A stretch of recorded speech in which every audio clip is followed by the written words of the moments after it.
ഒരു വീട്ടിൽ 3 ഡോക്ടറേറ്റ്, അതും സഹോദരങ്ങൾക്ക്. പ്രതിസന്ധികളോട് പടവെട്ടി നേടിയ അത്യപൂർവമായ നേട്ടം. വയലാർ വേലിക്കകത്ത് വീട്ടിലെ അപൂർവ സഹോദരങ്ങൾ പരിചയപ്പെടാം. ചേർത്തല വയലാർ വേലിക്കകത്ത് വീട്ടിൽ KV ധനഞ്ജയൻ്റെയും രഞ്ജിനി ദേവിയുടെയും മക്കളായ doctor Dhanasumod, doctor Dhanasooraj, doctor Dhanasurjith. മൂവർക്കും വിവിധ വിഷയങ്ങളിൽ ഡോക്ടറേറ്റ്. മൂത്ത മകൻ doctor Dhanasumod media one Delhi bureau ചീഫാണ്. ഇന്ത്യൻ സ്വാതന്ത്ര്യ സമരത്തിൽ ഭഗവത്ഗീതയുടെ പങ്ക്, മഹാത്മാഗാന്ധി, ബാലഗംഗാധര തിലക് എന്നിവരുടെ പഠനങ്ങളെ ആശ്രയിച്ചുള്ള തീസിസിനാണ് ധനസുമോദിന് ഡോക്ടറേറ്റ് ലഭിച്ചത്. കാര്യം അച്ഛൻ അദ്ദേഹം 8ാം ക്ലാസ്സിലേക്ക് വിജയിച്ച് ഒരു പഠനം പൂർത്തിയാക്കാൻ പറ്റാത്തിരുന്ന ഒരാളാണ്. കാര്യം അന്നത്തെ കാലത്ത് ഫീസ് കൊടുത്തിട്ട് വേണം പഠിക്കാനായിരുന്നു. അപ്പോൾ അമ്മയ്ക്കായാലും അമ്മ 10ാം ക്ലാസ് കഴിഞ്ഞ് നഴ്സിങ്ങിന് പോകണമെന്നായിരുന്നു ആഗ്രഹം. പക്ഷേ ഇവർക്ക് രണ്ടുപേർക്കായാലും ഇതുപോലെ ഒരു പിന്നീട് പഠിക്കാനുള്ള സാഹചര്യം ഉണ്ടായിട്ടില്ല. പക്ഷേ പിന്നീട് മക്കളെ പഠിക്കാവുന്നതിൻ്റെ ഏതറ്റം വരെ, കാര്യം അച്ഛൻ ഞാൻ കോളേജിൽ PDCക്ക് പോയിട്ട് വന്നു കഴിഞ്ഞപ്പോൾ എന്നോട് ചോദിച്ചു ഏറ്റവും വലിയ ഡിഗ്രി ഏതാണെന്ന് ചോദിച്ചു. ഞാൻ പറഞ്ഞു അത് എന്നെ പഠിപ്പിക്കുന്ന സാറന്മാരുടെ ഡിഗ്രിയാണെന്ന് പറഞ്ഞു. സാറന്മാരുടെ ഡിഗ്രി ഏതാണെന്ന് PhD ആണെന്ന് പറഞ്ഞു. അപ്പോൾ പറഞ്ഞെങ്കിൽ പിന്നെ ഈ PhD എടുത്തിട്ട് പുസ്തകം താഴെ വെച്ചാൽ മതിയെന്ന് പറഞ്ഞു. അപ്പോൾ പക്ഷേ അന്ന് വളരെയധികം വളരെ പിന്നോക്കമായ ഒരു അവസ്ഥയിലായിരുന്നു. ഈ വീട് തന്നെ നമ്മൾ പിന്നെ കാണുന്നത് വ്യാപാര വ്യവസായ ഏകോപന സമിതി വെച്ച് തന്ന വീടാണ്. MAക്ക് പഠിക്കുമ്പോൾ പോലും വീട്ടിൽ കറണ്ട് ഉണ്ടായിരുന്നില്ല. അങ്ങനെയൊക്കെയുള്ള ഒരു സാഹചര്യത്തിലാണ് ഞങ്ങൾ വന്നത്. ആ സമയത്ത് എൻ്റെ ഒരു ബന്ധു എന്നോട് പറയുന്നുണ്ട്, ഇന്ന് നീ പഠനം ആയിട്ട് മുന്നോട്ട് പോകണ്ട, പഠനം അവസാനിപ്പിച്ചിട്ട് ഞാനന്ന് കളവങ്കുളം ശക്തീശ്വര ക്ഷേത്രത്തിൽ പൂജ പഠിച്ചിട്ടുണ്ടായിരുന്നു. പക്ഷേ അച്ഛൻ ഒരു കാരണം വെച്ചാൽ മണിയെടുക്കാൻ സമ്മതിക്കില്ല. മണിയെടുത്താൽ മാത്രമേ പൂജാരിയായിട്ട് മുന്നോട്ട് പോകാൻ പറ്റുള്ളൂ, നീ പഠിച്ചാൽ മാത്രം മതി എന്ന് പറഞ്ഞു. അവസാനം ഞാനത് വീട്ടിലൊരു സാഹചര്യം ബുദ്ധിമുട്ട്, വേറെ മൂത്ത മകൻ എന്ന രീതിയിലുള്ളൊരു ബാധ്യത, അത് പോകണമെന്ന് പറഞ്ഞപ്പോൾ അച്ഛൻ പറയുന്നൊരു ഡയലോഗ് ഞാൻ ഇപ്പോൾ ഓർത്തിരിക്കുകയാണ്, എൻ്റെ കിഡ്നി വിറ്റാലും നിന്നൊക്കെ ഞാൻ പഠിപ്പിക്കുമെന്ന് പറഞ്ഞു. ഈ ഒരു ഇത് വന്നു കഴിഞ്ഞപ്പോൾ പിന്നെ അത് നമുക്കൊരു പഠിക്കാതെ മുന്നോട്ട് പോകാൻ പറ്റാത്ത ഒരു സാഹചര്യം മുന്നോട്ട് വന്നു. അങ്ങനെ കാര്യം നേരത്തെ സുർജിത്ത് പറഞ്ഞ പോലെ തന്നെ നമുക്ക് PhD എടുക്കുമ്പോൾ പെട്ടെന്ന് ജോലി കിട്ടില്ല. ആ ഗവേഷണം എപ്പോൾ തീരുമെന്ന് അറിയാൻ പറ്റില്ല. അതങ്ങനെ നീണ്ടു പോകുന്ന ഒരു ഗവേഷണമാണ്. പക്ഷേ ഒടുവിൽ ആ അച്ഛൻ്റെയും അമ്മയുടെയും ഒരാഗ്രഹമായിട്ട് തന്നെ അങ്ങനെ PhD നേടി. അത് യഥാർത്ഥത്തിൽ ഇവർക്ക് സമർപ്പിക്കുന്ന PhD തന്നെയാണ്. കുടുംബത്തിൽ ആദ്യം ഡോക്ടറേറ്റ് എത്തിച്ചത് രണ്ടാമനായ ഡോക്ടർ സൂരജാണ്. കോഴിക്കോട് മെഡിക്കൽ കോളേജിലെ സയൻറ്റിസ്റ്റ്. ക്ഷയരോഗ പ്രതിരോധ വാക്സിൻ സപ്പോർട്ടിംഗ് സിസ്റ്റം കണ്ടെത്തൽ, ബയോടെക്നോളജി എന്നിവയിലാണ് ഡോക്ടറേറ്റ്. കേരള സർവകലാശാല MSc പരീക്ഷയിലെ 2ാം റാങ്ക് ജേതാവ് കൂടിയാണ് ഡോക്ടർ ധനസൂരജ്. ചേർത്തല SN കോളേജിലായിരുന്നു എൻ്റെ എനിക്ക് ശരിക്കും ഹോളി ഫാമിലി ബോയ്സ് ഹൈസ്കൂളിലായിരുന്നു 1 മുതൽ 10 വരെ. അതേപോലെ തന്നെ കോളേജ് എന്ന് പറഞ്ഞാൽ ഞാൻ പ്രീ ഡിഗ്രി മുതൽ MSc വരെ ഏകദേശം വലിയൊരു കാലഘട്ടം ആ കോളേജിൽ തന്നെയായിരുന്നു. അതുകൊണ്ട് തന്നെ അച്ഛനമ്മമാർ കഴിഞ്ഞു കഴിഞ്ഞാൽ കൂടുതൽ സപ്പോർട്ട് അധ്യാപകരിൽ നിന്നായിരുന്നു കിട്ടിക്കൊണ്ടിരുന്നത്. ശരിക്കും എനിക്ക് PhD എന്നൊരു കൺസെപ്റ്റേ ഇല്ലായിരുന്നു പണ്ട്. അതായത് ഈവൻ MSc കഴിയും വരെയൊക്കെ PhDക്ക് പോകണമെന്നൊരു അതിനെപ്പറ്റി ഒരു ധാരണയില്ലായിരുന്നു ആ ഒരു സമയത്ത്. എന്താണ് മുന്നോട്ട്, ഒരു പക്ഷേ ഒരു BSc സമയത്ത് ഡോക്ടർ ആകണം എന്നായിരുന്നു. അതിനു മുമ്പ് ചിലപ്പോൾ ഒരു എഞ്ചിനീയർ ആകണം എന്നത് കാര്യം. നമുക്കൊരു പ്രോപ്പർ കൗൺസിലിങ്ങോ കരിയർ കൗൺസിലിങ്ങോ ഒന്നും ഇല്ലാത്തൊരു കാലഘട്ടമാണ്. അപ്പോൾ നമുക്ക് ഇപ്പോൾ ചേട്ടൻ പറഞ്ഞ പോലെ തന്നെ ഏറ്റവും കണ്ടുപിടിക്കുക എന്ന് പറഞ്ഞാൽ നമ്മുടെ അധ്യാപകർ അവരെന്താണ് ഡിഗ്രി എടുത്തിരിക്കുന്നത് ആ രീതിയിലാണ്. ചേട്ടൻ പോയി തുടങ്ങിക്കഴിഞ്ഞപ്പോഴാണെന്ന് തോന്നുന്നു ഞാനും ആ ഫീൽഡിലേക്ക് തിരിഞ്ഞത്, പിന്നെ PhD എടുക്കണമെന്ന് വിചാരിച്ചത്. അപ്പോൾ ആ സമയത്ത് പിന്നെ ഞാൻ അന്വേഷിച്ച് കഴിഞ്ഞപ്പോൾ ഏറ്റവും വലിയൊരു ഡിഗ്രി എടുക്കാൻ പറ്റുന്നത് അതാണ്. ആ രീതിയിലാണ് പിന്നെ തിരിയുന്നത്. ഇപ്പോൾ ജീവിതത്തിൽ എപ്പോഴും ഇഷ്ടമുള്ള കാര്യങ്ങൾ ചെയ്യുമ്പോഴാണല്ലോ സന്തോഷം വരുന്നത്.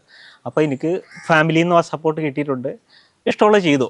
അപ്പോൾ PSC എന്നൊരു അഡ്വൈസ് വന്നിരുന്നു സയൻറ്റിഫിക് അസിസ്റ്റൻ്റായിട്ട്. പക്ഷെ ആ സമയത്തും ഇങ്ങനെ ക്രിട്ടിക്കൽ ഡിസിഷൻ എടുക്കാൻ, ലൈഫിന് മുമ്പോട്ട് പോകാൻ എപ്പോഴും ഡിസിഷൻ നമുക്ക് എടുക്കണമല്ലോ. എന്തായാലും കുറേ ആലോചിച്ചു.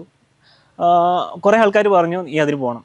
പക്ഷേ ഞാൻ നോക്കിയിട്ട് ഞാൻ അതുവരെ നേടിയ സ്കില്ലിൽ എനിക്ക് അപ്ലൈ ചെയ്യാൻ പറ്റുന്ന ഒരു ഫീൽഡല്ലത്.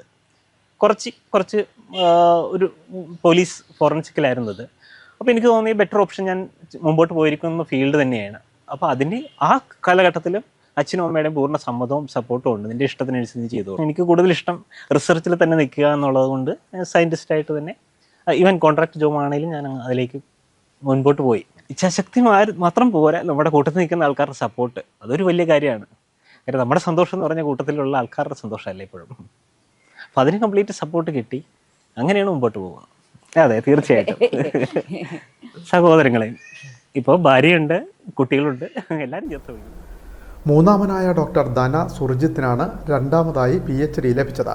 മഹാഭാരതത്തെ അടിസ്ഥാനമാക്കിയ ഭാസ നാടകങ്ങളെക്കുറിച്ചുള്ള പഠനത്തിനാണ് ഡോക്ടറേറ്റ് ലഭിച്ചത്. സംസ്കൃത സർവകലാശാലയിലെ ഗസ്റ്റ് ലെക്ചറായി ജോലി നോക്കുന്നു. ഈ പറയുന്ന സംസ്കൃതമാണ് എൻ്റെ വിഷയം ആയിട്ട് എടുത്തിരിക്കുന്നത്. 5 മുതൽ വെരി ഗുഡ് ടീച്ചറാണ്. 5ാം ക്ലാസ് മുതൽ സംസ്കൃതത്തിനൊരു പ്രചോദനമായിട്ട് മാറി. പിന്നീട് 10 വരെ ആ പഠനം തുടർന്നു പോയി. പിന്നെ +2 ശ്രീനാരായണ ബോയ്സ് സ്കൂളിലായിരുന്നു. അതിനുശേഷം ആ സമയത്തൊന്നും പറ്റിയില്ല, സയൻസ് ഗ്രൂപ്പാണ് നടത്തുന്നത്. പിന്നതിന് ശേഷമാണ് ശങ്കരാചാര്യ യൂണിവേഴ്സിറ്റിയിൽ ഇവിടെ തുറവൂർ പ്രാദേശിക കേന്ദ്രം. ഇപ്പോൾ നിലവിൽ പുത്തൻചന്തയിലാണത്. ഒരു ഇല്ലയോ എന്നുള്ള കാര്യം അറിയത്തില്ല. ആ രീതിയിൽ നിൽക്കുന്ന ഒരു സ്ഥാപനമാണിപ്പോൾ. അപ്പോൾ അവിടെയാണ് പിന്നീട് തുടർ വിദ്യാഭ്യാസം തുടങ്ങിയത്. എന്ത് ആണെങ്കിലും വിദ്യാഭ്യാസമാണ് ഏറ്റവും പ്രധാനപ്പെട്ട കാര്യം എന്നുള്ള, വിദ്യയാണ് ഏറ്റവും വലിയ ധനം, സർവ്വധനം എന്നാണ് ഞാൻ പഠിച്ചിരിക്കുന്നത്. അവർ അനുവദിച്ചു എന്നുള്ള കാര്യം തന്നെയാണ് കാര്യം.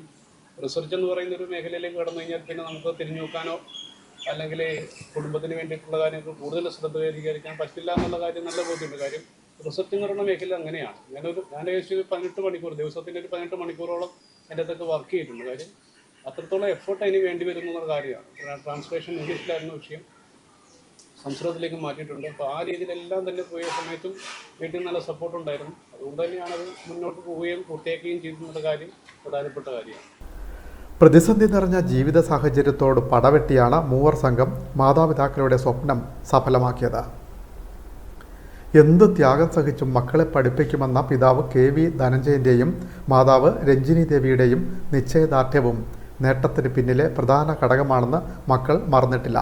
പ്രതിസന്ധിയിലും മക്കൾക്ക് വിദ്യാഭ്യാസം നൽകുക എന്നത് മാത്രമായിരുന്നു ലക്ഷ്യമെന്ന് മാതാപിതാക്കളായ KV ധനഞ്ജയനും രഞ്ജിനി ദേവിയും പറഞ്ഞു. പണ്ട് ആഗ്രഹിച്ചിരുന്ന കാര്യമാണ്. എന്തെങ്കിലും കൊടുത്ത് കരസ്ഥമാക്കുക. അതിന് അവർക്ക് പ്രോത്സാഹനം കാര്യങ്ങളെല്ലാം കൊടുത്തിട്ടിരുന്നു. അതനുസരിച്ച് നീങ്ങുകയൊക്കെ ചെയ്ത്. ഒരുപാട് പുറകിലേക്ക് ഒരുപാട് ദുരിതങ്ങളുണ്ട്. പക്ഷെ അത് പിന്നെ അവരുടെ പരിശ്രമമാണ്. അവർ ഇപ്പോൾ നമ്മൾ പഠിക്കണമെന്ന് പറഞ്ഞാലും പഠിക്കാത്ത കുട്ടികളില്ലേ, അവർക്കതിന് ആഗ്രഹമുണ്ട്. അവർ നമ്മൾ പറയുന്ന രീതി മുന്നോട്ട് പോകും. അത് അവർക്ക് ലക്ഷ്യബോധത്തിൽ എത്തി.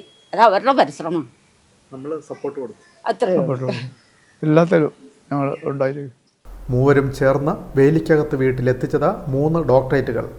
തീവ്ര ആഗ്രഹമുണ്ടായിട്ടും കുട്ടിക്കാലത്ത് പഠിക്കാൻ കഴിയാതിരുന്ന ഈ മാതാപിതാക്കളുടെ ജീവിതത്തിലെ ഏറ്റവും വലിയ ആഗ്രഹമായിരുന്നു 3 മക്കളെയും PhD-കാരാക്കുക എന്നത്. ഇപ്പോൾ വേലിക്കകത്ത് വീട്ടിൽ 100% നേട്ടത്തോടെ ഫുൾ A+ൻ്റെ തിളക്കം. ഒരു വീട്ടിൽ സഹോദരങ്ങളായ 3 പേർക്ക് PhD ലഭിക്കുന്നത് അപൂർവമാണ്.